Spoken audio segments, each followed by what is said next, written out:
जय जगन्नाथ दर्शक बंधु आज हेउची 25 जनवरी शनिवार मु राहुल आपण माने देखुचंती उड़ीसा न्यूज ब्रो। तेबे चलंतु जानि नबा आज दिनर सब किछि टॉप न्यूज अपडेट देश विदेश तारो आरंभ करी राज्यर समस्त गुरुत्वपूर्ण खबर जानि पारिबे। सेति पई वीडियो को शेष पर्यंत निश्चय देखंतु। ता पूर्वरु वीडियो को गुटे लाइक करी चैनल को सब्सक्राइब कर दियंतु। तेबे चलंतु नजर पकाइबा आजिर खबर उपरे।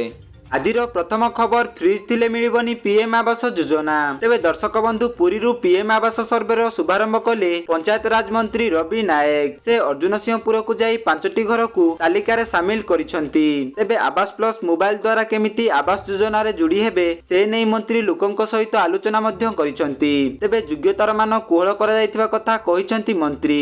सूचना अनुसार रेफ्रिजरेटर 2 चकिया जान लैंडलाइन थिले हेबो नाही प्रतिबंधक। एथि सहित मासिक 15,000 रु कम आय परिवार सामिल होई पारिबे। तेबे निज मोबाइल रे आवास प्लस ऐप रे जणाइबाकू सूचना दैछंती पंचायत राज मंत्री रवि नायक।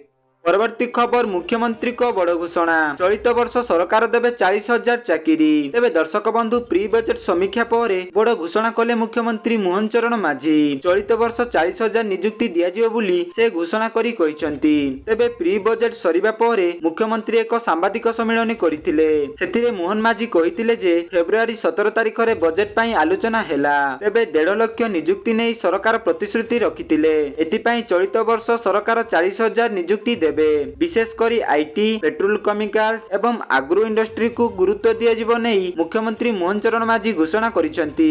परवर्ती खबर काम देउनी टोकन एथिपाई तातिले चासी। तेबे दर्शक बंधु सरकार धान किणा को नै जेते स्वच्छता आनिले मध्य धान किणा सुरुखुरु रे होई पारुनी। धान किणा रे अनियमिततार अभियोग आनिछंती भद्रक जिला एरेई समवाय समिति। तेबे धान किणा पई चासी को टोकन दिया जाउछि किंतु धान निया जाउ नाही। एथिपाई मुंडरे हाथ देई बसिलेनी चासी।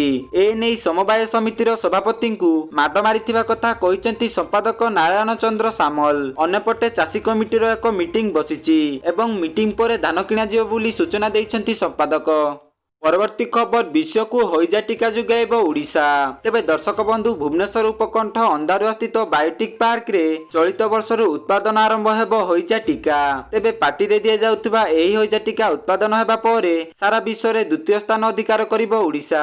एठारे प्राय 10 प्रकार टीका उत्पादन पई प्रस्तुति चलिथिबा बेले वार्षिक 800 कोटी डोज टीका उत्पादन होई पारिबो। तेबे सूचना अनुसार 2018 मसिया रे नवीन सरकार को द्वारा अनुष्ठित मेक इन ओडिशा कॉन्क्लेव अवसर रे भारत बायोटिक पक्षरु ओडिशा रे टीका उत्पादन केंद्र प्रतिष्ठा नै घोषणा करिथिला। एबे एही टीका प्रस्तुति शेष पर्याय रे पहुंचीची। एथि पई कंपनी 1500 कोटी टंका विनियोग करिछि। तेबे खूब शीघ्र यह कार्यकारी हेबो बोली सूचना दैछंती राज्य सरकार। परवर्ती खबर मातृभाषा रे स्नातक पढ़िबे छात्र छात्री। तेबे दर्शक बंधु जातीय शिक्षा नीति 2020 लागू करिया पई सरकारी स्तर रे तत्परता देखा देइछि। तेबे आगो को छात्र छात्री माने उड़िया भाषा रे स्नातक पढ़िबे। सूचना अनुसार उच्च शिक्षा विभाग रे स्नातक क्षेत्र रे एहा लागू होई सारिथिबा बेले छात्र छात्री माने किभଳି भाबरे मातृभाषा रे पाठ पढ़िबे से दिगरे काम चलिछि। तेबे पुस्तक लेखा पई राज्य रे प्राय 50 लेखकन को मनोनीत करा जाइछि। एथि सहित खूब शीघ्र पुस्तक लेखा काम आरंभ हेबो बोली सूचना दैछंती गणशिक्षा मंत्री। परवर्ती खबर उड़ीसा सीमा रे हाई अलर्ट नक्सल को ऊपर कड़ा नजर रखिबा को एसपी को निर्देश।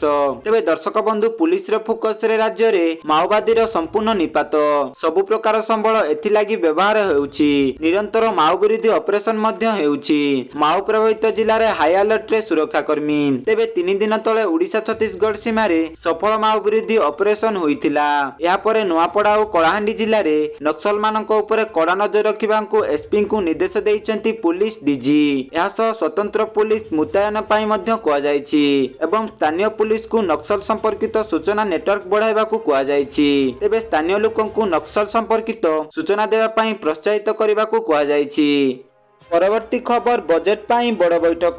तेबे दर्शक बंधु लोकसभा भवन रे प्राक बजेट बैठक चलीछि। एहा पूर्वरु अर्थ विभाग पक्षरु साधारण लोकंक मतामत मध्य लोड़ा जायछि। तेबे आर्थिक वर्ष 2025-26 पाई आसंता फेब्रुआरी 13 तारिख रु ओडिशा सरकारंकर बजेट अधिवेशन आरंभ हेबो। तेबे राज्य सरकार फेब्रुआरी 17 तारिख रे साधारण बजेट उपस्थापना करिवे। से नै बसिछि गुरुत्वपूर्ण बैठक। तेबे बैठक रे अर्थनीति विशेषज्ञ सह पूर्वतन अर्थ मंत्री मध्य सामिल होइछंती। ପରବର୍ତ୍ତୀ ଖବର ଆଜିଠାରୁ ରାଜଧାନୀରେ ଗଡ଼ିବନି ଭାରିଯାନ। ତେବେ ଦର୍ଶକ ବନ୍ଧୁ ଆଜି ସନ୍ଧ୍ୟାଠାରୁ ରାଜଧାନୀ ରାସ୍ତାରେ ଗଡ଼ିବନି ଭାରିଯାନ। ଏ ନେଇ କମିଶନରେଟ୍ ପୁଲିସ ପକ୍ଷରୁ ନିଆଯାଇଛି ପଦକ୍ଷେପ। ସୂଚନା ଅନୁସାରେ ସହର ଭିତରେ ଟ୍ରାଫିକ ଭିଡ଼କୁ ନିୟନ୍ତ୍ରଣ କରିବା ପାଇଁ କମିଶନରେଟ୍ ପୁଲିସ ଏଭଳି ନିଷ୍ପତ୍ତି ନେଇଛି। ଏଥିପାଇଁ ନିର୍ଦ୍ଦେଶନାମା ମଧ୍ୟ ଜାରି କରାଯାଇଛି। ସେହି ନିର୍ଦ୍ଦେଶନାମା ଅନୁସାରେ ସନ୍ଧ୍ୟା 5ଟାରୁ ରାତି 10ଟା ଯାଏ କୌଣସି ଭାରିଯାନ ପ୍ରବେଶ କରିପାରିବ ନାହିଁ। ତେବେ ଏହି ନିୟମ ଉଲ୍ଲଂଘନ କଲେ ଦୃଢ଼ କାର୍ଯ୍ୟାନୁଷ୍ଠାନ ନିଆଯିବ। ଏ ନେଇ ସୂଚନା ଦେଇଛି ପ୍ରଶାସନ। ପରବର୍ତ୍ତୀ ଖବର 2ରୁ 4 ଡିଗ୍ରୀ ପର୍ଯ୍ୟନ୍ତ ବଢିପାରେ ତାପମାତ୍ରା। ତେବେ ଦର୍ଶକ ବନ୍ଧୁ ରାଜ୍ୟରୁ ଉଭାନ ହୋଇଗଲାଣି ଶୀତ। ଜାନୁଆରୀରୁ ପ୍ରଭାବ ଦେଖାଇବାରେ ଲାଗିଛି ଖରା। ଉପକୂଳରୁ ଆଭ୍ୟନ୍ତର ପର୍ଯ୍ୟନ୍ତ ସବୁଆଡେ ଜଣା ପଡିଲାନି ଗରମର ପ୍ରଭାବ। ଦିନ ବା ରାତିରେ ଲୋକମାନେ ଫ୍ୟାନ ଲଗାଇବାକୁ ହେଲେଣି ବାଧ୍ୟ। ତେବେ ରାଜ୍ୟରେ ଜାରି ରହିଛି ଗୁରୁଚାପ ବଳୟର ପ୍ରଭାବ। ଏହାର ପ୍ରଭାବରେ ଆସନ୍ତା 5 ଦିନ ପର୍ଯ୍ୟନ୍ତ ପାଗ ଶୁଖିଲା ରହିବ। ତେବେ ତାପମାତ୍ରା 2ରୁ 4 ଡିଗ୍ରୀ ପର୍ଯ୍ୟନ୍ତ ବଢିବା ନେଇ ଆଶଙ୍କା କରିଛି ଆଞ୍ଚଳିକ ପାଣିପାଗ କେନ୍ଦ୍ର। ପରବର୍ତ୍ତୀ ଖବର ଫେରିଲା ମଙ୍କିପକ୍ସ। ତେବେ ଦର୍ଶକ ବନ୍ଧୁ ଚଳିତ ବର୍ଷ ରାଜ୍ୟରେ ଜଣେ ପ୍ରଥମ ମଙ୍କିପକ୍ସ ରୋଗୀ ଚିହ୍ନଟ ହୋଇଛନ୍ତି। ଏହି 40 ବର୍ଷୀୟ ବ୍ୟକ୍ତି ଜଣକ କର୍ଣ୍ଣାଟକ ରାଜ୍ୟର ଅଧିବାସୀ ଅଟନ୍ତି। ରିପୋର୍ଟ ଅନୁଯାୟୀ ଏହି ବ୍ୟକ୍ତି ଜଣକ ଦୁବାଇରୁ ଫେରିଛନ୍ତି, ଯାହାପରେ ତାଙ୍କ ସ୍ୱାସ୍ଥ୍ୟ ଅବସ୍ଥା ବିଗିଡି ଯାଇଥିଲା। ତେବେ ପ୍ରାରମ୍ଭିକ ଲକ୍ଷଣ ଦେଖି ମଙ୍କିପକ୍ସ ପରୀକ୍ଷା କରାଯାଇଥିଲା, ଯେଉଁଥିରେ ଫଳାଫଳ ସକାରାତ୍ମକ ଆସିଛି। ତେବେ ଚଳିତ ବର୍ଷ ରାଜ୍ୟରେ ଏହା ପ୍ରଥମ ଘଟଣା। ଏଥିପାଇଁ ସ୍ୱାସ୍ଥ୍ୟ ଅଧିକାରୀମାନେ ପରିସ୍ଥିତି ଉପରେ ତୀକ୍ଷ୍ଣ ନଜର ରଖିଛନ୍ତି। ଏହାର ଲକ୍ଷଣ ଏବଂ ପ୍ରତିଷେଧକ ବ୍ୟବସ୍ଥା ବିଷୟରେ ଲୋକଙ୍କୁ ସତର୍କ କରିବାକୁ ପରାମର୍ଶ ମଧ୍ୟ ଦିଆଯାଇଛି। ପରବର୍ତ୍ତୀ ଖବର ଦିନକ ପରେ ଦେଶ ପାଳିବ 76ତମ ସାଧାରଣତନ୍ତ୍ର ଦିବସ। ଏଥିରେ ସାମିଲ ହେବ 10ଟି ପ୍ରଜ୍ଞାପନ ମେଢ଼। ତେବେ ଦର୍ଶକ ବନ୍ଧୁ ଦିନକ ପରେ ଦେଶ ପାଳିବ 76ତମ ସାଧାରଣତନ୍ତ୍ର ଦିବସ।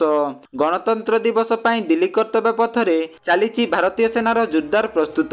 ପରେଡରେ ଯୋଗ ଦେଇଥିବା ଏକ ଯାନର ନାଁ ହେଉଛି ନନ୍ଦିଘୋଷ, ଯାହା ଏକ ଦ୍ରୁତ ଯୁଦ୍ଧ ଯାନ, ଯାହା ବିଲ୍ଟ ଇନ୍ ସୁରକ୍ଷା ସହିତ ଯୁଦ୍ଧ କ୍ଷେତ୍ରରେ ମୁତୟନ ଉପରେ ଗୁରୁତ୍ୱାରୋପ କରୁଛି। ତେବେ ଭଗବାନ ଜଗନ୍ନାଥଙ୍କ ରଥର ନାମ ନନ୍ଦିଘୋଷ ହୋଇଥିବାରୁ ଏହି ଯାନର ନାମ ନନ୍ଦିଘୋଷ ରଖାଯାଇଛି। ତେବେ ଏହି ନନ୍ଦିଘୋଷ ଯାନକୁ ଜାତିସଂଘ ତରଫରୁ ଲେବାନନରେ ଅପରେସନ ପାଇଁ ନିୟୋଜିତ କରାଯାଇଛି। ପରବର୍ତ୍ତୀ ଖବର ବନାଗ୍ନିରେ ଓଡ଼ିଶା ଦ୍ୱିତୀୟ। ତେବେ ଦର୍ଶକ ବନ୍ଧୁ ଜାନୁଆରୀ ସରିନି, ତାତି ବଢିଲାଣି। ଏପଟେ ତାଳଦେଇ ଜଙ୍ଗଲରେ ବି ନିଆଁ ଲାଗିବା ଘଟଣା ବଢିଛି। ତେବେ ଗତ ସପ୍ତାହକ ଭିତରେ କର୍ଣ୍ଣାଟକରେ ସର୍ବାଧିକ ବନାଗ୍ନି ଘଟିଥିବା ବେଳେ ଓଡ଼ିଶା ଦ୍ୱିତୀୟ ସ୍ଥାନରେ ରହିଛି। ଗତ 24 ଘଣ୍ଟା ଭିତରେ ରାଜ୍ୟରେ 42ଟି ସ୍ଥାନରେ ଜଙ୍ଗଲରେ ନିଆଁ ଲାଗିଛି। ତେବେ ଉପଗ୍ରହ ତଥ୍ୟରୁ ଆଧାର କରି ଫରେଷ୍ଟ ସର୍ଭେ ଇଣ୍ଡିଆ ଏହି ସୂଚନା ଜାରି କରିଛି।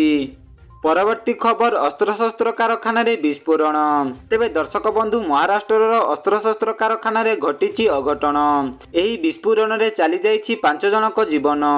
ଏଥିସହ ଏକାଧିକ ଲୋକ ଆହତ ହୋଇଥିବା ବେଳେ ସମସ୍ତଙ୍କୁ ନିକଟସ୍ଥ ମେଡିକାଲରେ ଭର୍ତ୍ତି କରାଯାଇଛି। ଆହୁରି ମୃତ୍ୟୁ ସଂଖ୍ୟା ବଢିବା ନେଇ ଆଶଙ୍କା ମଧ୍ୟ କରାଯାଉଛି। ତେବେ ଘଟଣାସ୍ଥଳରେ ପୁଲିସ ପହଞ୍ଚି ତଦନ୍ତ ଆରମ୍ଭ କରି ଦେଇଛି। ସେପଟେ ଅଗ୍ନିଶମ ବାହିନୀ ପକ୍ଷରୁ ନିଆଁକୁ ଆୟତ୍ତ କରିବାକୁ ମଧ୍ୟ ଚେଷ୍ଟା ଜାରି ରଖିଛି। ତେବେ କାରଖାନାରେ କାହିଁକି ଓ କିପରି ବିସ୍ଫୋରଣ ଘଟିଲା ତାହା ଏପର୍ଯ୍ୟନ୍ତ ଜଣାପଡ଼ି ନାହିଁ। ତେବେ ଦୁର୍ଘଟଣାର ତଦନ୍ତ କରାଯିବ ବୋଲି କାରଖାନା ଅଧିକାରୀ କହିଛନ୍ତି। ପରବର୍ତ୍ତୀ ଖବର ଲୋକଙ୍କ ନିଦ ଯାଉଛି ସୁନା ଦର। ତେବେ ଦର୍ଶକ ବନ୍ଧୁ ସୁନା ବଜାରରେ ଲାଗିଛି ନିଆଁ। ବିବାହ ଋତୁରେ ଅହେତୁକ ଭାବେ ସୁନା ଦର ବୃଦ୍ଧି ସାଧାରଣ ଲୋକଙ୍କ ଚିନ୍ତାର ବିଷୟ ହୋଇପଡ଼ିଛି। ତେବେ ଭୁବନେଶ୍ୱରରେ 24 କ୍ୟାରେଟ ସୁନା ଦାମ 82,000 ଟପିଥିବା ବେଳେ 22 କ୍ୟାରେଟ ସୁନାର ଦାମ 10 ଗ୍ରାମ ପିଛା 75,000 ଡେଇଁଛି। ଏଥିସହିତ ଆନ୍ତର୍ଜାତୀୟ ସ୍ତରରେ ମଧ୍ୟ ସୁନା ଦରରେ ବୃଦ୍ଧି ଦେଖିବାକୁ ମିଳିଛି। ତେବେ ଦର୍ଶକ ବନ୍ଧୁ ଯଦି ଆପଣଙ୍କୁ ଆମର ଭିଡ଼ିଓଟି ଭଲ ଲାଗିଛି ତାହେଲେ ଭିଡ଼ିଓକୁ ଲାଇକ୍, ସେୟାର, କମେଣ୍ଟ କରିବେ ଏବଂ ଚ୍ୟାନେଲକୁ ସପୋର୍ଟ ମଧ୍ୟ କରିବେ। ଧନ୍ୟବାଦ।